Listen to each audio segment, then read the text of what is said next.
साहेबगंज भाजपा झारखंड प्रदेश की ओर से राज्य के सभी जिला मुख्यालयों में हेमंत सोरेन सरकार के 2 वर्ष पूरे होने के उपलक्ष्य में पोल खोल हल्ला बोल राज्यव्यापी 1 दिवसीय धरना दिया गया।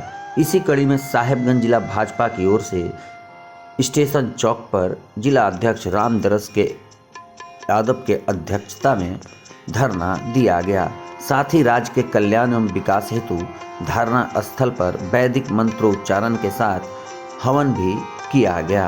इस धरना कार्यक्रम में मुख्य वक्ता के रूप में राजमहल विधायक अनंत ओझा उपस्थित रहे। विधायक अनंत ओझा ने धरना स्थल पर उपस्थित लोगों को संबोधित करते हुए साहेबगंज के ग्रामीण सड़कों के हाल बेहाल बताया। सरकार के ग्रामीण विकास मंत्री जो इसी जिला से आते हैं, मगर राजमहल विधानसभा क्षेत्र में 1 किलोमीटर सड़क कार्य अभी तक प्रारंभ नहीं हो पाया है। साथ ही उन्होंने यह भी बताया कि ग्रामीण विकास विभाग राज्य के साथ विश्वासघात किया है।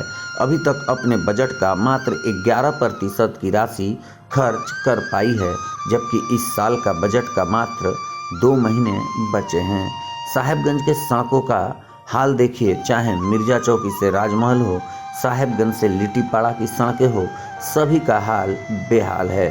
साथ ही विधायक ने कहा कि उनके द्वारा लगातार विधानसभा में सड़कों का निर्माण का मुद्दा उठाया गया है, जबकि मुख्यमंत्री स्वयं पीडब्ल्यूडी का कार्यभार संभाल रहे हैं, मगर पीडब्ल्यूडी का बजट का मात्र 17% का ही राशि खर्च हो पाया है।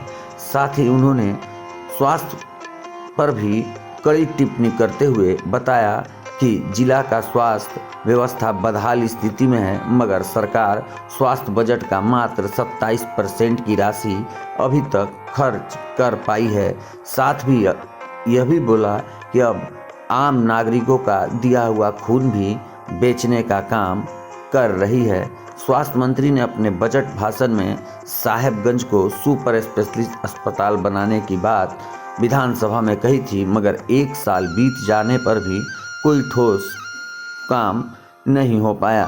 साथ ही उन्होंने किसानों पर भी बदला कि कर्ज माफी के नाम पर किसानों के साथ भी वर्तमान यूपीए गठबंधन की सरकार विश्वासघात कर रही है, जबकि पूर्ववर्ती रघुवर दास की सरकार ने कृषि आशीर्वाद योजना के माध्यम से 5,000 से 25,000 तक सीधे डीबीटी किसानों के खाते में जाता था, उसको भी सरकार बंद करने का काम किया है।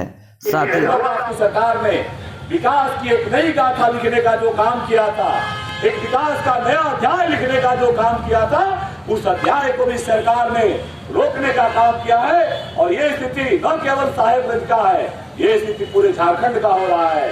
पूरा झारखंड बदहाल है, पूरा झारखंड बेहाल है। इसलिए इस सरकार के खिलाफ आज हम लोगों ने 29 तारीख को इनका 2 साल पूरा हो रहा है, इसके 2 दिन पहले हम एक प्रतीक के रूप में, एक संकेत के रूप में इस प्रकार से भारतीय जनता पार्टी यहाँ के जनता के आशीर्वाद से हम लोगों ने एक प्रतिकार करने का काम किया है। आने वाला समय में अगर सरकार इन मुद्दों के समाधान की दिशा में प्रयास नहीं करती है, आने वाला समय में एक सशक्त आंदोलन खड़ा होगा और सरकार में बैठे हुए जो रहनुमा है सरकार के, उन लोगों को सड़कों पर आकर के राज्य की जनता के पास जवाब देना होगा। यही कहते हुए आप लोगों को बहुत बहुत अभिनंदन। गांव गरीब मजदूर किसान जो इस आंदोलन में भागीदार हुए हैं, भारतीय जनता पार्टी के नेता कार्यकर्ता महिला शक्ति आए हुए, आप सबको मैं हृदय के गहराइयों से अभिनंदन करते हैं। और ये तो केवल संकेत मात्र है, ये लड़ाई लंबी है और लंबी लड़ाई आपके प्यार और सहयोग से हम लोग लड़ करके लेंगे।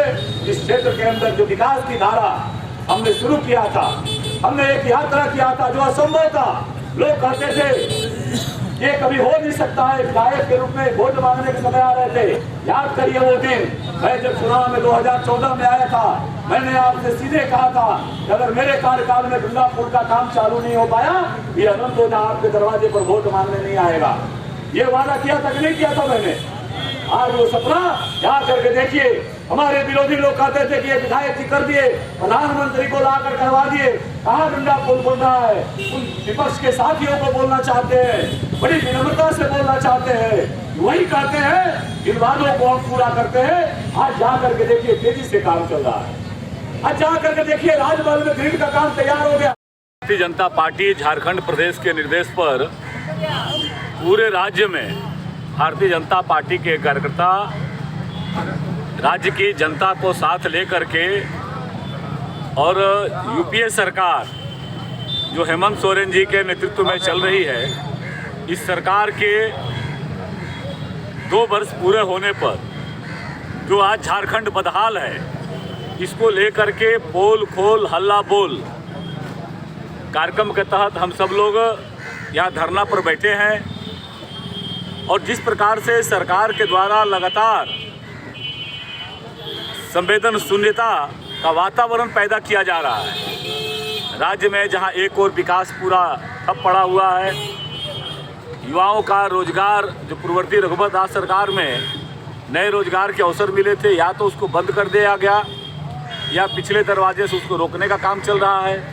नई नियुक्तियां हो नहीं रही है। आप देखेंगे कर्मचारी चयन आयोग में भोजपुरी, मैथिली, अंगिका, मगही, यहाँ तक कि हिंदी को भी नहीं छोड़ा गया और उर्दू को प्राथमिकता दी जा रही है, उर्दू को पोषित किया गया। इसके माध्यम से राज्य के नौजवानों के सवाल पर, प्रदेश के किसानों के सवाल पर, प्रदेश के बदहाली को लेकर के, प्रदेश की सड़कों को लेकर के, प्रदेश की बिजली की समस्या को लेकर के, प्रदेश के अंदर बेटियों के साथ जो दुराचार की घटनाएं बढ़ रही है, गिरती हुई कानून व्यवस्था को लेकर के, ऐसे सारे विषयों को लेकर के आज हम सब लोग धरना पर बैठे हैं। और झारखंड सरकार, यूपीए सरकार के जो कुकृत्य है उसको जनता के माध्यम से लोकतांत्रिक तरीके से हम सब लोग अपना विरोध कर रहे हैं। सवाल है, हम सबको भी आशा है, मैंने तो अक्सर कहा है कि ये सौभाग्य है साहेबगंज जिले का जिसके कंधे पर यह राज्य सरकार की व्यवस्था टिकी हुई है। वैसे दोनों प्रमुख नेता, दोनों प्रमुख दलों के विधायक दल के नेता साहेबगंज जिला से नेतृत्व कर रहे हैं। और राज्य के हालात क्या है, राज्य की सड़कों के हालात क्या है, आप बताइए कि 2 साल में सरकार कौन सा 2 कदम आगे चल करके राज्य के आधारभूत संरचनाओं के विकास में अपनी भूमिका निभाई है।